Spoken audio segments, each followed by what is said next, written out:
Hey guys, it's Z here back with another tutorial and I hope you all are doing great. So guys, today as you saw the preview, I'm gonna be teaching you guys how I made that null in Capcut. So without wasting any time, let's begin. Okay, so guys, open your Capcut and first of all mark the beats, and after that you can adjust your ratio to 3:4, or you guys can also use the same ratio as me. Just click on custom and here you can give the value to 950 x 1080. That's the ratio which I use in most of my edits. So I'll just save it from here. Now, before moving on to the tutorial, you guys will need some materials like these two frames or the light leaks. So for that, you guys have to join my Discord server. I'll give the link in the description. You guys can get all of this material from there. Now let's move on to the tutorial. So for that, first of all, you guys have to add this one frame right here and put it on the timeline and make it of 4 beats. Just split it there. Now, if you guys want some strips behind it, you guys can add that too. So for that, you have to add this other frame here, right below that other frame, put that up like this. Then you have to adjust the size of the lower frame like this, that it adjusts to the upper one. Now give it a rotate keyframe at the starting, then go at the ending and give it some rotate up to like 180 or 270, depends upon you. If you rotate it higher, like 270 or above that, it will rotate fast, and if you keep it at 180, it will be okay. So that's the thing you can do here, and also you can just duplicate it too. So for that, you just have to copy paste it, then move its last keyframe to the side like this. Now just open its keyframe animation and follow the same as me. Just select both of the keyframes and move them down a little bit like this, that at the starting this frame comes in the center like this, and as you can see it becomes something like these frames. Now the next thing is just add a picture here below this first frame, and now you just have to adjust it to this frame. Just adjust its size, and also you guys can mask it to make it fit. Just adjust its size, then go to mask, and you have to mask it in rectangle and make sure to fit it in this frame, that it does not go out of this frame. Now, as you can see that our clip is ready, all you have to do is just compound clip it and then copy paste it on the other beats too, like split it at the next beat, then at the next one, then at the next one. You have to copy paste it 4 times. And if you guys want, you can just change the picture from inside too. I'm only just showing you how I did this null, so I'm not going to be changing that. I'll be using the same one. So I'll just copy paste and split it on the beats like this. Now guys, you have to change its ratio so that we can give it some keyframes. So just change the ratio to 16:9, and now we are gonna give it some keyframes to make it move and give it some camera movement. So first of all, you have to select the first clip and give it a scale keyframe at the starting. Then go to the next beat, add a scale keyframe there too, and an X and Y keyframe there too. Now you have to go at the starting of it and give it some zoom in, like around 160 or 170. That should do the work, and keep it like that. Now let's move on to the next clip. Select the second clip and now give it an X and Y and scale keyframe at the starting. Then go to the next beat, add one keyframe there too for both X and scale too. Then you have to go back at the starting and give it the same zoom as before you did in the first clip, around 160 or 170. And now here what you guys have to do is that either move it to the right side or to the left one from wherever you want this clip to come. So I'll just move it to the left side for now, and make sure to give it an exact value because we're going to give the same value to the next clip but in the opposite direction. So as you can see here, I kept it around 1550, and the same I'll do with the other clip, but it will be in plus. Here it's in minus. Now move on to the next keyframe and make sure to keep it at minus 500 if your clip is at the left side. If it's at the right side, keep it at plus 500. So after doing that, what you have to do is select the lower clip and give it a zoom out around 50 or 60, and you have to make it go to the right side because the clip is coming from the left. This one will go to the right.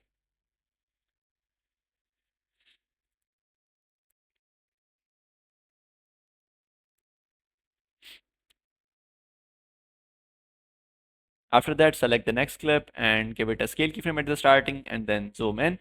Now what you have to do is go to the next beat and select all of these clips here, all three of them. And after that, what you have to do is just give it a zoom out like this and make sure that the upper clip is at 100. And as you can see, it gave it the scale keyframe there. Now all you have to do is give it the x and y value. So at this speed, keep it at 500. Now, as I said before, that if the value is in minus, we're gonna change it into plus. So at the second clip, it was 1550, but in minus. And in this clip, at the starting, we will just change it to 1550 in plus. So that's the thing you're gonna do here. Now, the next thing is that go to the next beat and then select both of these lower clips and move them to the left side because our clip is coming from the right one. And also you guys can manually adjust the clip too. So as you can see, it's looking something like this. It will look good later on. So it's just gonna work. Just trust the process. And now guys, for the last clip, you have to do the same. Add a scale keyframe at the starting and you have to zoom in at like 160 or 170. Now add an X and Y keyframe there too and change its value to minus 1550 because now we'll give it the movement from the left side. And at the ending, I'll just do minus 500 just like before. And here, what you guys have to do is that select all of these clips. You don't have to add scale keyframe there. You have to select all of these and then just drag it down like this so it zooms out. And now our keyframing is almost done. What you have to do is just select these lower three clips and move them to the right side. So that's the thing you guys have to do here, and your keyframing is done. That's how I do this keyframing. And as you can see, it's looking pretty decent. After we give it some other zooms and background, it will look decent. Now the next thing is just the graph. And if you guys don't know, I have made a whole tutorial on graphs. So if you guys haven't watched that, make sure to watch it. It's on my channel. It's my recent tutorial. So you guys have to watch that too. Anyways, for the graphs of this, I'll use the same graphs for each and everything. But before that, what you have to do is just select all of these clips and then split them like on beat. Like it should be one beat, one clip like this. And now just open the keyframe animation of the first clip and start giving it the graph. So first of all, what I'll do is that I'll select the second keyframe and give it the graph line. And I'll have to make it go straight and a little bit close at the starting like this. Then I'll give graph to the first keyframe and move it a little bit down, and I'll move it a little bit closer at the starting. So this is the graph I'll do with X. This is the graph I'll do with scale. So this is it. That's the graph I'll do with all of these. You guys have to do it on this. And if you guys watch my tutorial, I have explained a lot in that. And the people who have already watched it, I'm not going to repeat the same thing again here. Don't worry, guys. Anyways, you guys just have to do the same graph with X, do the same graph with scale in all of the clips. Right now, I'm just going to fast forward it. And after that, I'm going to tell you what to do next. So guys, as you can see, this is how our clips look right now with the graphs. And now all you have to do is that select all of these clips and just compound clip them. Next thing is to add the background. So I'm gonna add the background below these. And now you guys can change your ratio back to normal. I'll just switch back to the ratio which I use, 950 x 1080. And now you guys have to adjust your background. So I'm just gonna untick this uniform scale option. And after that, I'm just gonna adjust it that it should fit the ratio. And after that, I'm gonna compound clip it right here and we're gonna give it some scale keyframes. So add a scale keyframe at the starting, one at the ending, and at the starting, keep the scale around 600 or 500, that will work. Now what you have to do is give keyframe to each of the beat, scale keyframe. Next, just keep moving these keyframes down a little bit like this. Just do exactly as me, like this one at 3.9, then 2.6 or something, then 1.7 or 1.6 or 1.5, that will just work. And now you just have to split them on beat and give it the same graph as you did inside the compound clip. So I'm going to repeat it again here right now. Just open the keyframe animation, give graph to the second keyframe, and then move it straight and a little bit close to the starting, like this. Then give graph to the first keyframe and move it close and a little bit down, just like this. So that's the graph I'm going to repeat in the next three clips too. And after that, we're going to do something with the other clips, the one which we just compound clipped. Now for that upper compound clip, you have to select it and give it a scale keyframe at the starting. Now you have to change its scale up to 600 or even 700, depends upon you how much zoom you want to give it. Then at the ending, just change it back to 100. Or if it's looking too small, you can keep it at around 130 or 150, that will also work. Now just do the same as you did on the lower clip on the background. Just add scale keyframe at each beat, then open the keyframe animation and move it down. Just keep moving it down per keyframe like this. Just do the same as I'm doing here. Now after this, you guys have to add X and Y keyframe. Go to the second beat and add an X and Y keyframe there. Then go to the next one. Now drag this compound clip to the right side because that's where the clip is going. So I'll just keep it at the center like this. Then go to the next beat and move it to the other side and make that other clip be in center just like this. Then do the same at the ending too. Just make the clip be in center. And that's it. Our keyframing is done. Now you just have to split it on the beats and now give it the same graph as me. This time I'll slow the graph down to make it look more smooth.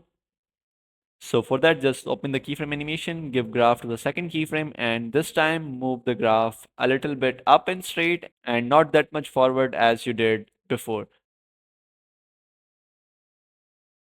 Then give graph to the first keyframe and move it a little bit down and close like we did before.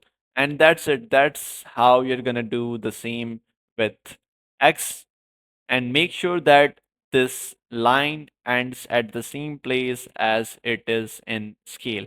That is a serious thing, and if you guys watch my previous tutorial, you guys will understand why is that important. Anyways, I'll just do the graphs here and fast forward it.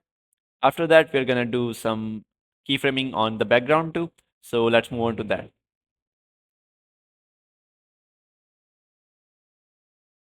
So now after doing this, you have to select your background and compound clip all of these.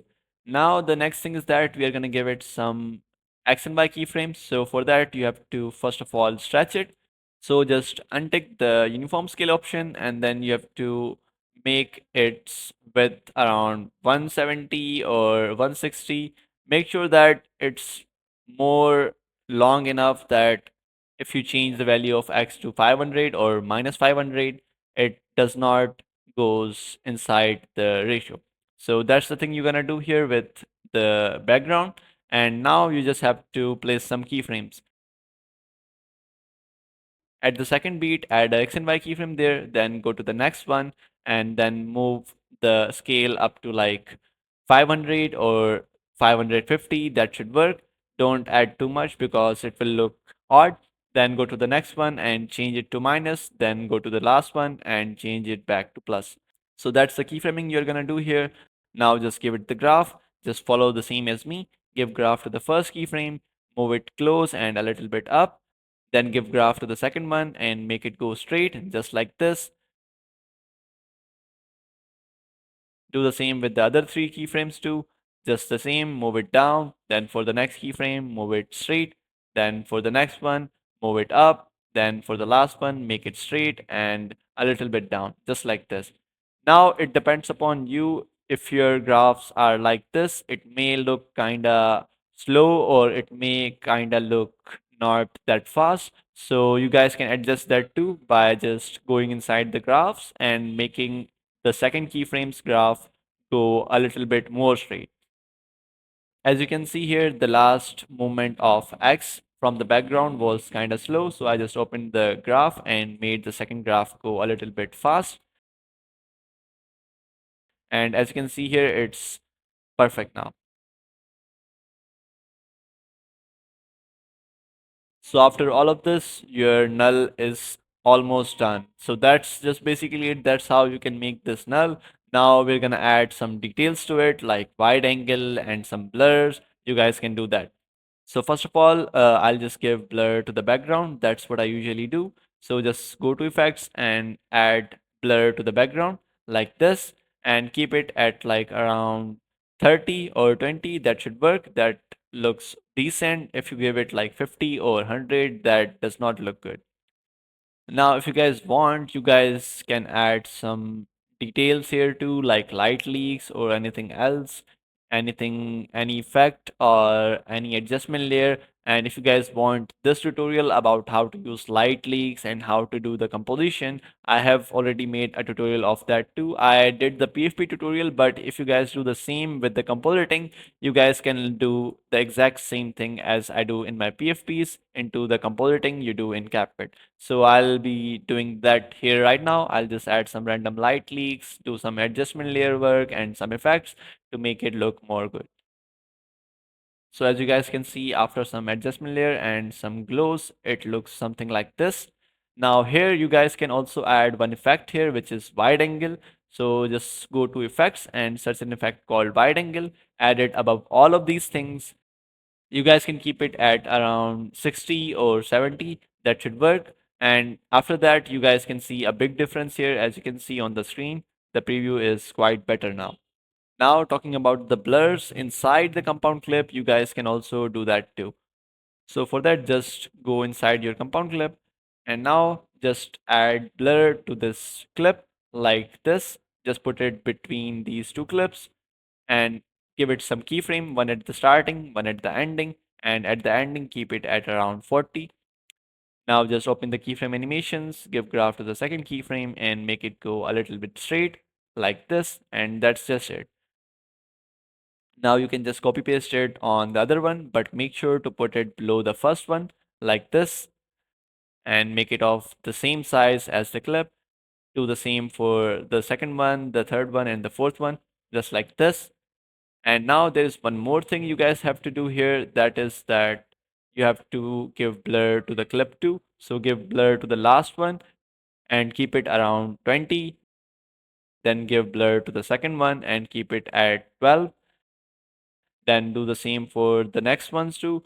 At the last one, keep it at 20, then 12 for the second one. Then for the third one, keep it around 5 or 7. That should work. And now guys, if I go outside the compound clip, as you guys can see, it is looking quite better now. There is one more thing you guys can add, which is like a circle to it, and it gives kind of Vignette or whatever you guys call it. You guys can do that too. So for that, it's quite simple. You guys just have to add a black screen here and then mask it.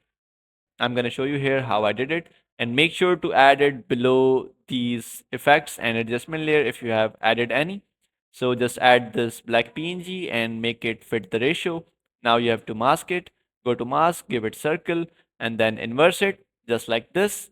And now you guys can give it some feather depending upon you. I just give it some feather sometimes, like around 20 or 23. That should work. Now what you have to do is first of all go to basics and adjust the occupancy. So I like kind of dark type of compose, so I'll just keep it at 37. That should work. And now what you have to do is just go to mask and at the starting make it go out of the screen like this and give it a keyframe there. Then go to the next beat and make it a little bit small like this, and make sure it's equal, the same values at the starting, the same values at the ending, both sides. Then go to the next beat and make it as small as you want. I'll just keep it here. This looks okay to me, so I'll just keep it there. And that's it. That's how you can do this. The rest thing is the graph. So for that, just open the graph, give graph to the second keyframe, make it go straight from the starting like this, then from the ending make it go down like this, then give graph to the third keyframe and make it go straight like this. And that's it. Do the same for y2. And guys, your null is done with all of these effects. You guys can add shake to it too. You guys can give it some rotate too. And if you guys want to learn shakes just like the way I do, I have made a tutorial on that thing too. So you guys just have to check my channel and check my videos out. I have made graphs tutorial, I have made the composition tutorial, I have made the shakes tutorial too. Make sure to check it out. I'll give the link in the description too, or you can just go on to my YT and just check it out there. I hope you guys understood this tutorial. Thanks for watching and thanks for the support. See you guys in another video. Till then, bye bye.